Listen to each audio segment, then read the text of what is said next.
You know, when your house is 15 minutes away, but you get stuck in a traffic jam for like 2.5 hours, that's what this innings felt like, because South Africa was 15 minutes away from winning, but it just took them very, very long. They finally won by 149 runs. That one person who stood in between this traffic jam was Mohammedullah. He's got 111. He got out on 111.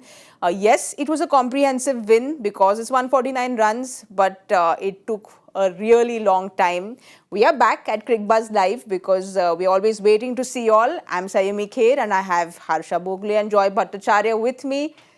Good morning, Harsha. Good morning. How are you doing? I'm doing very well. Doing very well. That's a wonderful game of tennis. But well, the tennis match we're talking about went on for just a bit too long. I saw Mats Wilander versus Ivan Lendl French Open final, and I've never watched a French Open after that. I think they're still playing. But well, South Africa have finally finished the game. So. Yes. I mean, South Africa get their points. I don't think they'll be too worried by net run rate given their earlier results, but they could have finished this a lot earlier. Mohammedullah is the only one who's not complaining. I'm not sure it was a great commercial for one-day cricket, because for about 3.5 hours, there was one team that could not win. And they didn't seem to make too much of an effort to win as well, once South Africa had made that many. So you've got to think of the larger picture a little bit. But well played, Mohammedullah, because 100 is 100. It's a good attack to get 100 against. But yeah, Bangladesh must be wondering what else they could have done. But Joyda, you know, just with South Africa, 58 for 5. Harsha Bhogle got one prediction right in our first pre-match show, but in the comm box when I asked him that are we going to be back here for the 35th, before I could finish, he said no. No. So he just said no, so like convincingly. He was a bit taken aback, saying, oh, I mean, don't you want me to finish my question? But 46th over, we were still there because South Africa just really didn't finish things off quickly. Absolutely. 81 for 6 in the last ball of the 22nd over. And from there, you allow them to come out here. And, you know, their run rate increasing also. I mean, 7.35. Look, the point of it is, yes, anyway, they won by 149 runs. But there's going to be one day when this kind of profligacy is going to prove expensive for them. And I think if you're the South African bowling coach, you're looking at this, Eric Simmons won't be very particularly happy about it. I mean, you try out a few bowlers. It's not even that they're irregular bowlers of bowling. They're frontline bowlers of bowling. And they couldn't finish off the tail. I mean, I thought Mohammedullah was very good. But they should just have been, I mean, at that point, in that 48th over, in that situation, Gerald Coetzee bowling slow, wide Yorkers is not something. Yeah, I didn't get that. Just couldn't understand. But you know, sometimes when the edge goes out of a contest, when the needle goes out of a contest, when everybody knows what the result is going to be and it's just a question of getting there, sometimes a little something goes out of the game. And you can have the same bowlers who are running in, saying, right, we need to win this game, coming and firing. Rabada bowls a great first ball. Coetzee is quick. Jansen gets wickets. And all of a sudden, something can go out of you and actually end up going through the motions sometimes. Saying, yeah, look, we're going to win anyway. So you go through the motions. That can happen sometimes. But don't you think that's somewhere where the captain should step in and kind of just get their players charged up? Because yes, you go through the motions, but it's also about wanting to be clinical before you go into your next game, right? Yes, and I also think that as the ball got older, it must have become a little easier to bat on that surface. But you're absolutely right. The captain should have said, look, we're South Africa here. We need to make a statement here and we need to win big.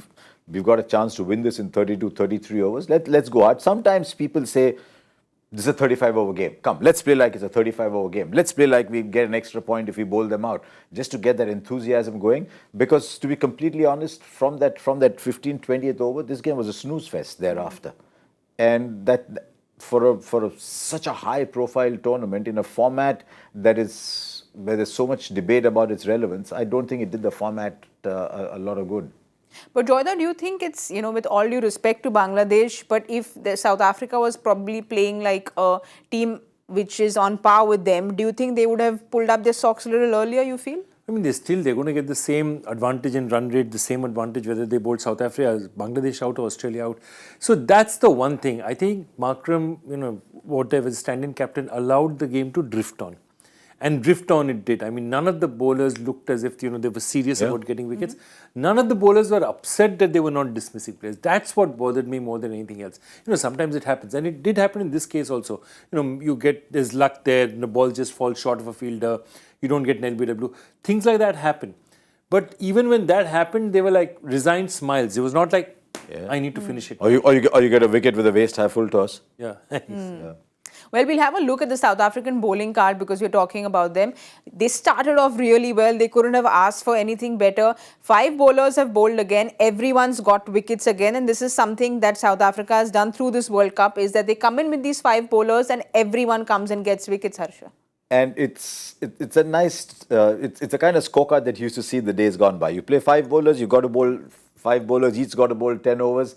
And Maharaj used the opportunity well to get that 1 for 32 in between. I thought Rabada was very good to start off. Kudze had a little bit of fire about him. But in the end, I mean, even I was surprised when Joy was saying he was reduced to just bowling slower balls afterwards. I thought Lizard Williams was excellent with the new ball, swinging the ball beautifully, both through right hand and left handers. So there was much to gain, except that they left the drink out and it got a little flat. Well, hopefully if Williams had caught those a few catches which he dropped, things could have gotten over a little quicker. But again, not being so harsh on them because they've won by 149 runs. So if we are not so harsh on them, they've gone with a strategy throughout this World Cup where they are not so, they have their 5 bowlers and they say we will back playing 5 specialist bowlers, and that's what they've gone ahead with, and it's worked for them. Absolutely, and they do have Markram. It's not that they don't have a 6th bowler. It's just that they feel they will not use him unless they really need to use him. And so far, that situation has not come to pass. Their 5th bowler has not given, no bowler has given them, was so bad that they had to be replaced or find a way to find 3-4 overs from Markram. Now, my only point is that it might happen someday. So that's also something to think about. Sometimes captains in matches like this do bowl their 6th bowler just to say that, before he's going to be used in the 6th or 7th match, at least let's give him some time with the ball for him to understand. My gut feel is that South Africa are going to say, we have 5 bowlers, we're going to play with 5 bowlers.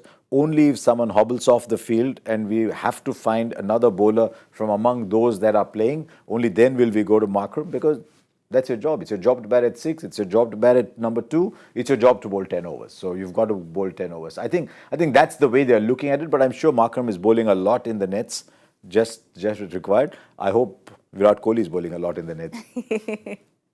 Well, just a little small word on Kudze if we can, because you said he had that fire going initially before he came and started bowling those slower balls, which he was. But he looks like someone who has a really good length. He hits the deck hard, has a good length. So he's been very impressive for South Africa through the World Cup. Yeah, I won't place too much store on the number of runs given away, because a lot of those were, after all competitive interest, had gone out of the game. But as we mentioned in the pre-show, he's playing a very big part in the South African team because you need that enforcer in the middle. It's something England are looking for from Mark Wood, but they're not getting. You need that fast bowler. We talk about the wrist spinner, but you need the fast bowler and the wrist spinner bowling together in the middle overs. And I think Kudze is doing that very well because he's giving you wickets in the middle overs, which is such a big part of the game. So from that point of view, yes, he's doing his job. He picked up 1 or 2 earlier today. The last one came a lot later. But he's playing that part that, as I said earlier, I thought they'd miss the part of the game where they'd miss Nokia. If you see, I mean, all the players, people who are the middle over enforcers, and you have a whole lot of them. And some are working, some are not. And you can literally see their team's fortunes like that. Mark Wood is not working. Yeah.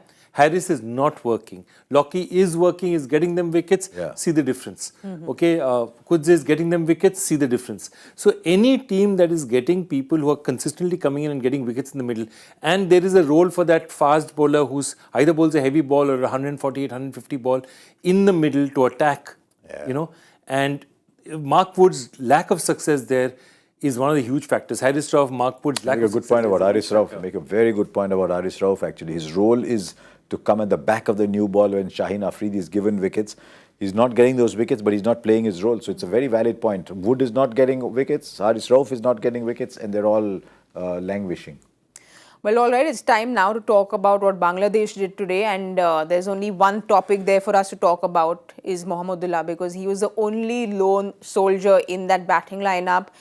No one else performing. From the 233 runs they made, 111 were made by him. So clearly he was just the only one who put his hand up today, Harsha. and there's a 22 or 44 balls by a gifted stroke player. Now, you're chasing 300 and plenty. 22 out of 44 is taking you nowhere. It's like you're walking on a racetrack.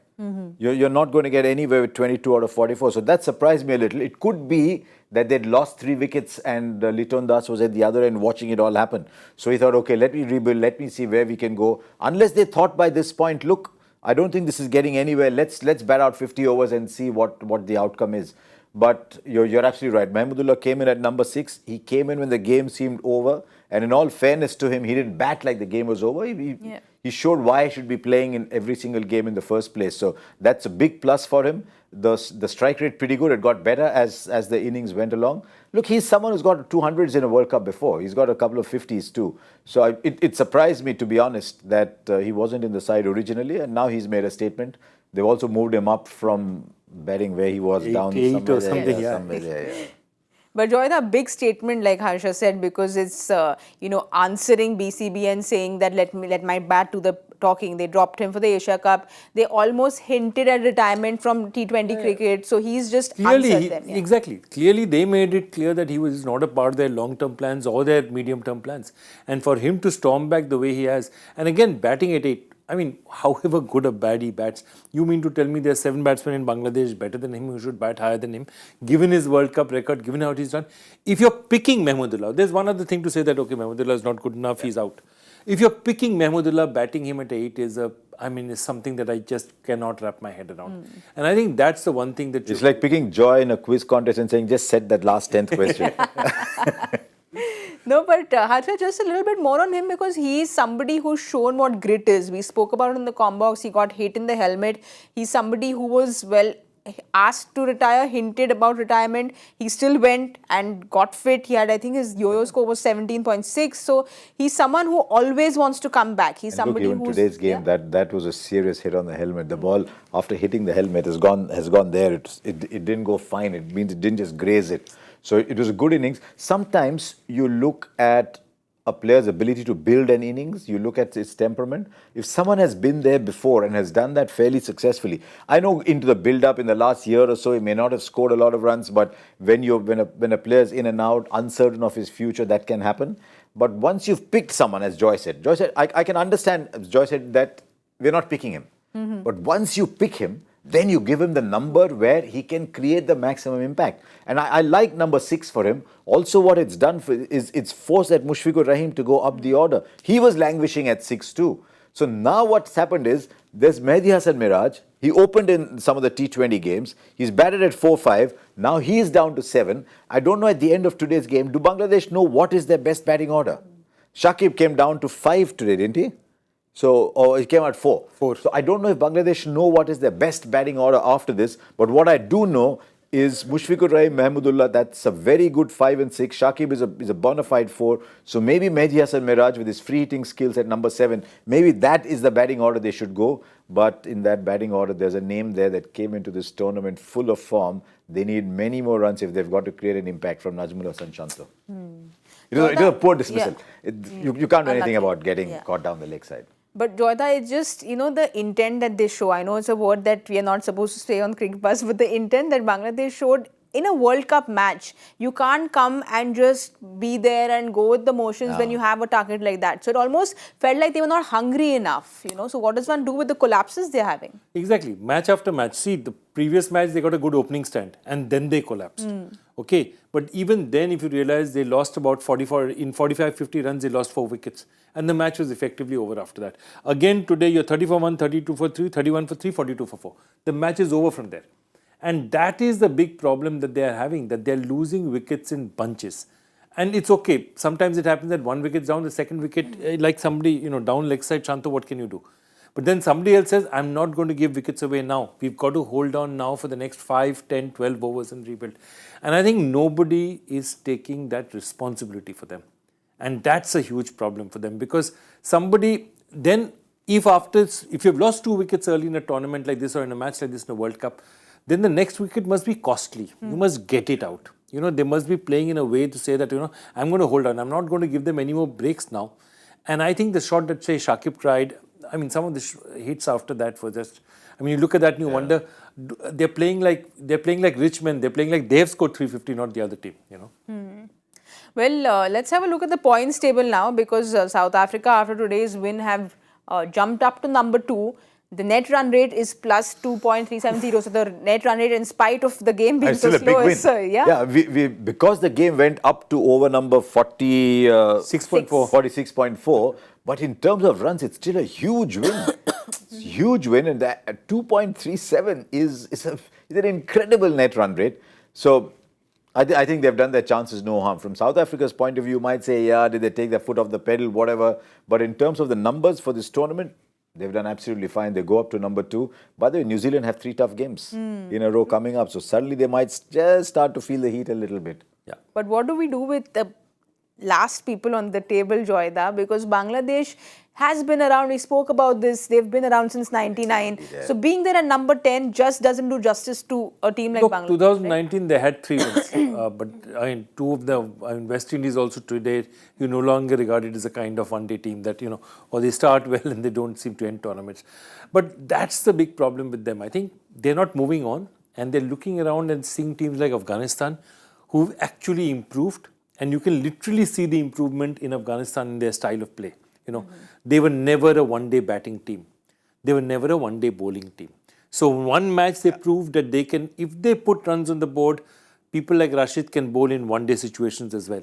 Now they've proved that they can chase also, and that these are huge unless they move backward. And so far, Afghanistan has not moved backward in their projects. They started off as a very good T20 team against associate nations, then became a good T20 team against regular nations, then a half-decent one-day team. And of course, Test match is still far away, but I think they're a decent one-day team. On the way out, they've just told England, just get up a little bit. You don't look good down there. Let's get up. I'll take that spot. That's the only good thing that they've done for England, right? 10. They can't be there at 10. Listen, they've played more than half their games.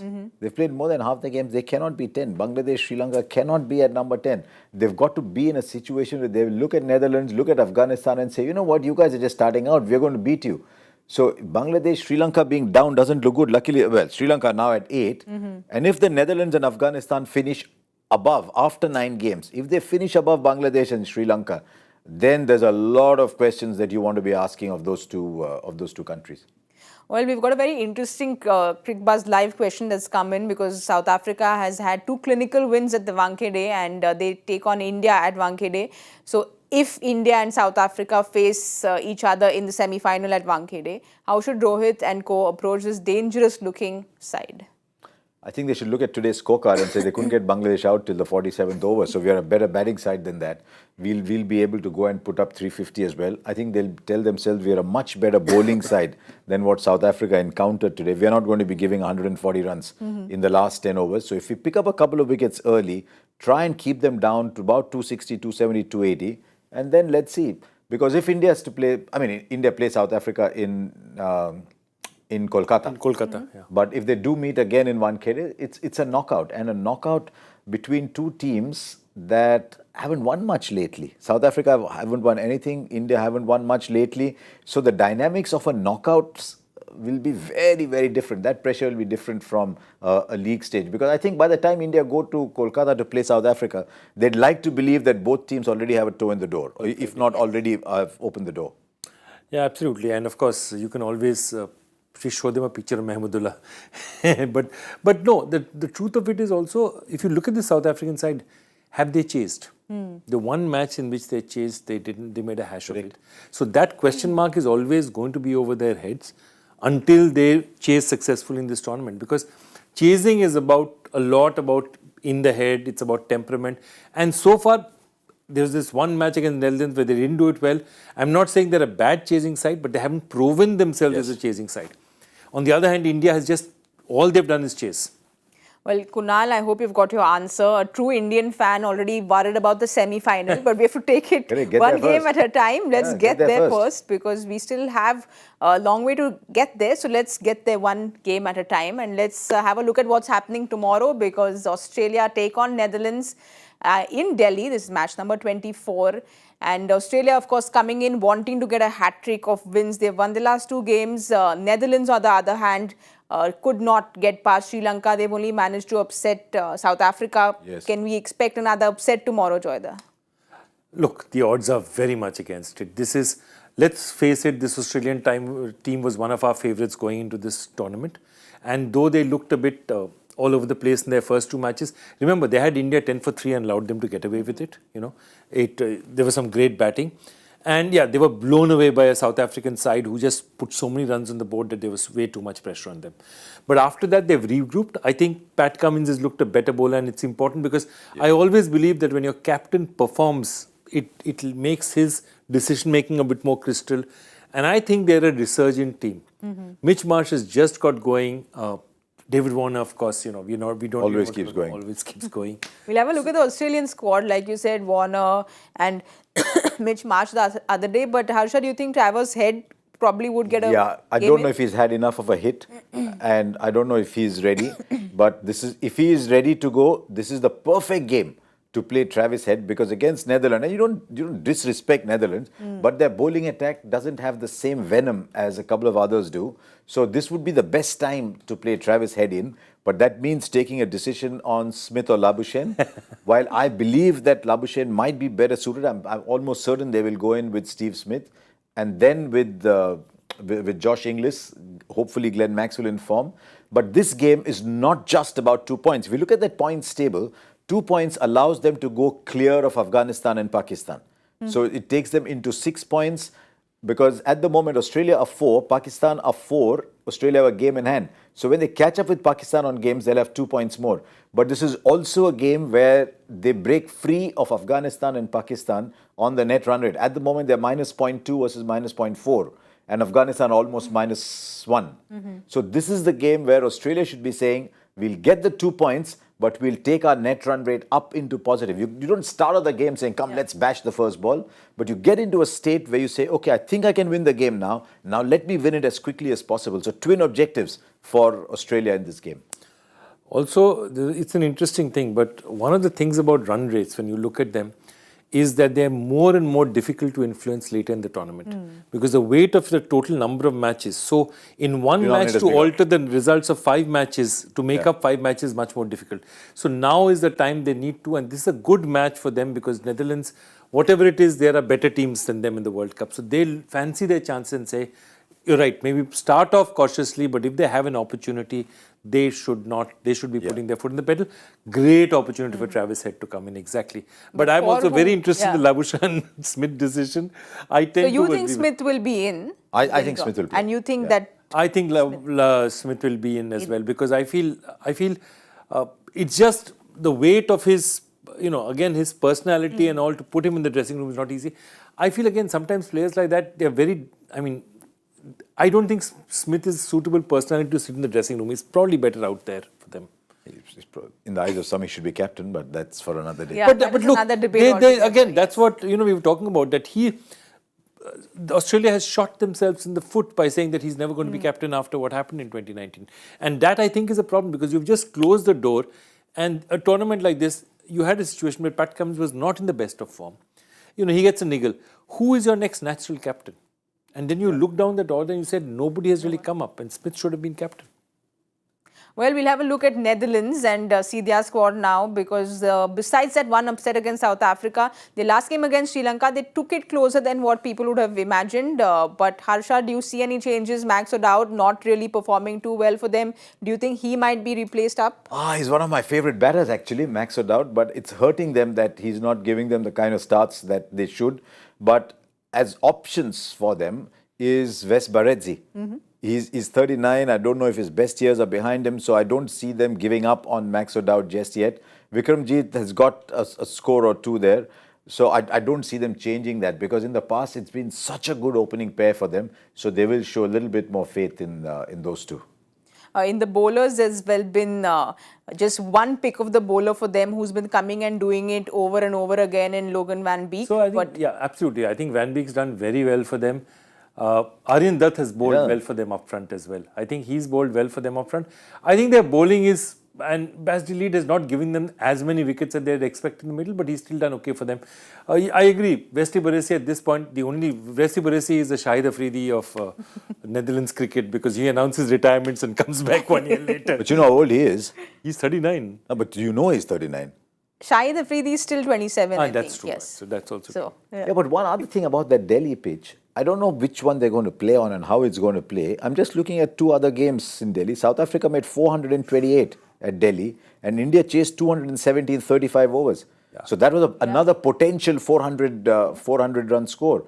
So Australia should be looking at that and saying, look, maybe this is not that sluggish Delhi track as we saw, because some of the strips have been relayed. I don't think the entire square has been relayed. Some of it has been relayed. If you're playing on one of those very small boundaries, so Australia should be thinking, hang on, let's go in there and pile on the runs. first win the toss. I think that's all that they'll be hoping for, is to win the toss. But if you have to pick a player each from each team, who's it going to be for tomorrow?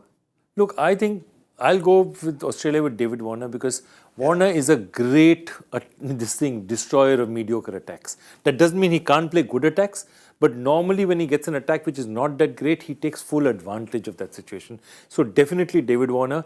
And you know how social media will react to that line you just said, right? Warner is a destroyer of mediocre attacks. Where did he get the 160 against? Who did he get that against?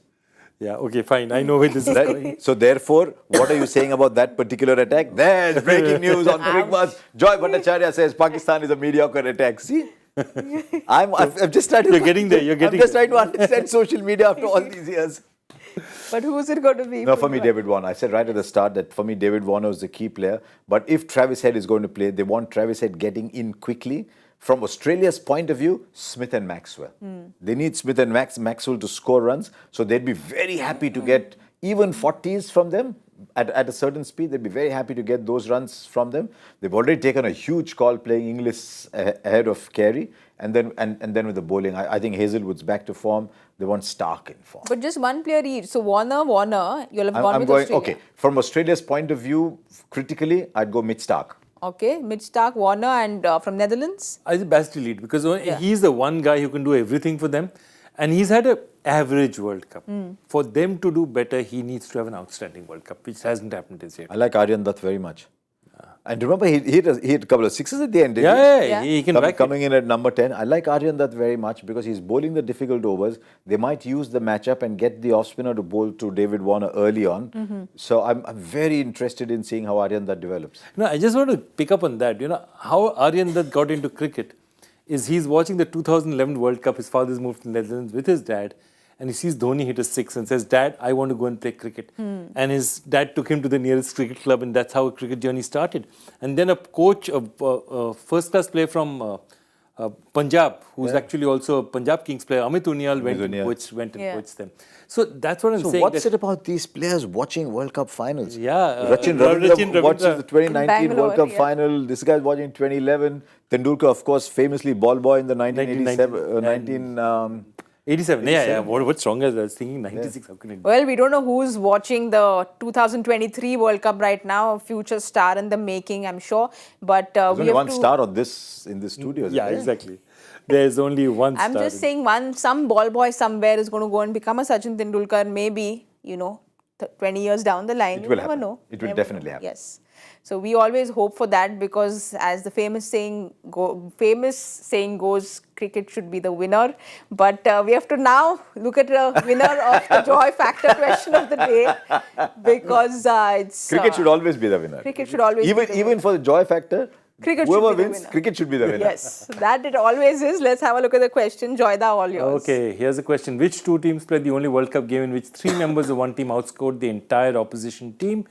And the answer, of course, the team that was shellacked, of course, sadly was Namibia. They scored just 45. And the team against them was Australia. Hayden got 88, Simons got 55, Darren Lehman got 50, and Namibia got 45. And who's the correct answer? I'm sure there will be a lot of them. The winner, there were a lot of them today because got tagged in a whole lot of them. Aman C.K. Mittal, I haven't seen the name, but he could definitely have answered before. Well done, Aman. He likes the letter L. He's got a lot of L's at the end. Maybe it means Amit Mithal. Maybe it's the extra L's that got the answer to Joyda's question, but it's always nice to see a whole lot of people who come and answer the questions I on just saw Twitter. that 45 all out. It reminded me of the first ever World Cup. Canada played that first ever World Cup, were 45 all out against England, but batted 40 overs. And we're talking about today's game. Yeah, exactly. That would have We been shouldn't exhausting. complain. We shouldn't complain. Yeah. Well, I don't complain at all when I'm on Cricbuzz Live, even if it's a game that takes forever, because I have a really wonderful company in the studio. Thank you very much, Mr. Bhogle. Thank you very much, Joyda. And welcome back to Cricbuzz Live. Thank you. I had great fun. I wish we had a little more competitive game, a little more needle in the game, but you get some like these and you get some even better ones. Yeah, you get a whole lot of these, but like I said, it's always fun for me because you get lessons on maths and history and music and cricket and a whole lot of lessons on Cricbuzz Live, especially when we are off air. So thank you very much, Joyda. Thank you so much, Harsha. And thank you very much for watching, guys. We'll be back here tomorrow at 1:30 p.m. So we will see you there. Good night and goodbye.